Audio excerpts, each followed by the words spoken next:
Nous sommes ici sur Plateau Lorrain, sur des plaquages de limon et d'argile, là où le chêne a toute sa place. La gestion d'une forêt vise à produire des arbres de bonne dimension et de belle qualité, mais aussi d'assurer sa continuité et le renouvellement permanent des peuplements. Lorsque le renouvellement naturel n'est pas possible, le propriétaire est obligé de planter. C'est ce qu'on appelle la régénération artificielle. Si le peuplement mûr est de belle qualité, pourquoi ne pas en profiter pour le régénérer naturellement? Alors voici ici l'exemple parfait d'une régénération naturelle réussie. On va prendre comme exemple cet arbre, donc un beau chêne qui va avoir une quarantaine d'années. Vous pouvez observer au niveau de son fût qu'on ne distingue aucune branche basse. Et ensuite, si vous regardez au niveau du houppier, on va constater qu'il n'a aucune concurrence directe. Donc on peut imaginer qu'il va se développer jusqu'à sa maturité de manière optimale. Donc c'est l'objectif, favoriser depuis le départ un bel arbre, adapté à la station et faire les travaux nécessaires pour obtenir ce résultat-là. Exactement. Nous allons ici présenter les opérations essentielles pour favoriser la régénération naturelle des peuplements forestiers. L'objectif, c'est de profiter de la qualité de ces semenciers de chêne pour régénérer naturellement la parcelle. On a du chêne ici adapté à la station, apte à produire du bois et des produits de belle qualité. On va essayer, par cette régénération, de mettre en place un nouveau peuplement à base de semis qui vont pousser dans les mêmes conditions et produire aussi du bois de qualité. Le plus souvent, lors d'une régénération naturelle, on utilise la technique des coupes progressives. Voici l'exemple d'un peuplement feuillu. Dans un peuplement arrivé à maturité, avec une densité de semenciers suffisante, de l'ordre de 50 à 70 tiges à l'hectare, on peut démarrer la régénération. Le rôle de ces semenciers est de fructifier le plus possible avant leur exploitation. La première mise en lumière se nomme la coupe d'ensemencement. Son objectif est d'apporter un début d'éclairement au sol pour favoriser le développement des premiers semis. Lors de cette coupe, on prélèvera en priorité les semenciers les moins bien conformés et également une partie du sous-étage. Par la suite, pour étendre cette régénération, on exploitera progressivement les semenciers et le reste du taillis. Ces coupes, dites coupes secondaires, interviendront jusqu'à ce que la régénération soit acquise sur l'ensemble de la parcelle.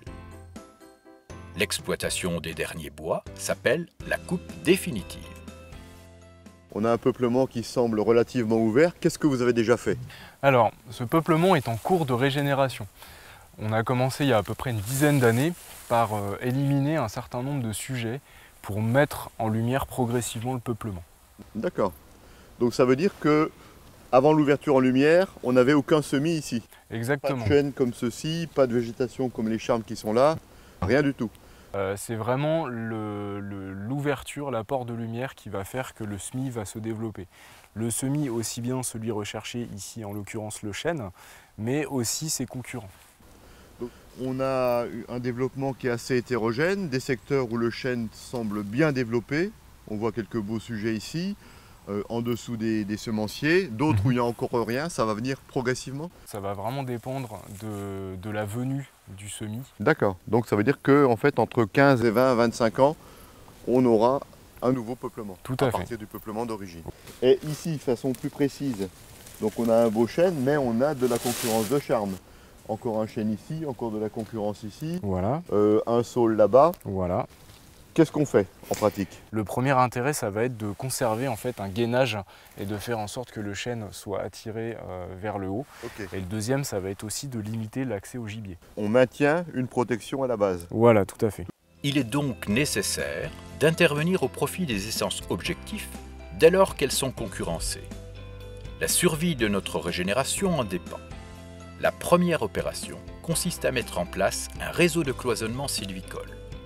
Le gestionnaire suivra plus facilement l'évolution du jeune peuplement. Les travaux seront ainsi réalisés de façon efficace, à moindre coût et en toute sécurité. Alors là, vous avez des semis de chêne qui sortent de la végétation concurrente et l'objectif pour favoriser le chêne, c'est d'éliminer, de rabattre progressivement cette végétation de charme ou autre essence, comme ceci. On n'enlève pas tout pour la simple raison que la protection est quand même nécessaire. On conserve en dessous pour éviter des grandes chaleurs, pour éviter aussi les problèmes de gibier qui risqueraient de manger, de frotter les tiges qui nous intéressent. Alors les outils peuvent être variés en fonction de la taille de cette végétation concurrente. Ici en l'occurrence on a pris en principe une petite débroussailleuse, mais ça peut être à la serpe, ça peut être un croissant, enfin donc une serpe emmanchée. Éventuellement si c'est un peu plus gros, on peut utiliser des petites tronçonneuses. Si les différents travaux ont été réalisés correctement, notre jeune peuplement continue sa croissance en hauteur. Les essences concurrentielles ont été rabattues et les premiers dépressages ont permis de baisser la densité des essences objectifs et de conserver les plus belles tiges. Alors dans ce bouquet d'arbres, qu'est-ce qu'on fait? Qu'est-ce que vous proposez? Alors, à ce stade, l'objectif, ça va vraiment être de désigner des tiges dites d'avenir, de commencer à préparer le peuplement final. Donc cette tige-là, si vous la regardez, vous vous rendez compte qu'elle est assez rectiligne. Elle présente peu de branches basses. Ça va nous assurer une bille de pied d'une longueur intéressante. Et donc c'est exactement ce type de tige qu'on va rechercher. D'accord. Et tout ce qui est autour, alors au niveau végétation, qu'est-ce qu'on en fait? On va par exemple sélectionner celle-ci, où on se rend compte que potentiellement cette tige va dominer ou va être en concurrence directe avec notre tige d'avenir.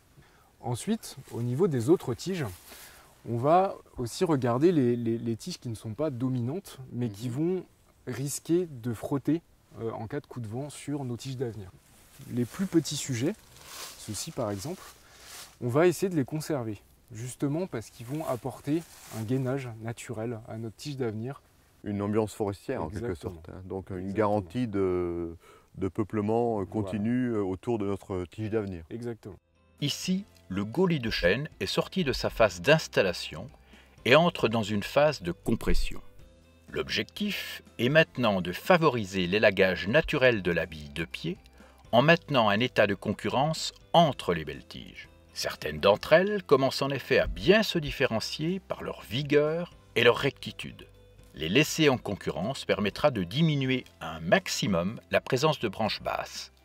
Alors vous êtes devant un peuplement de chênes qui a environ 60-70 ans.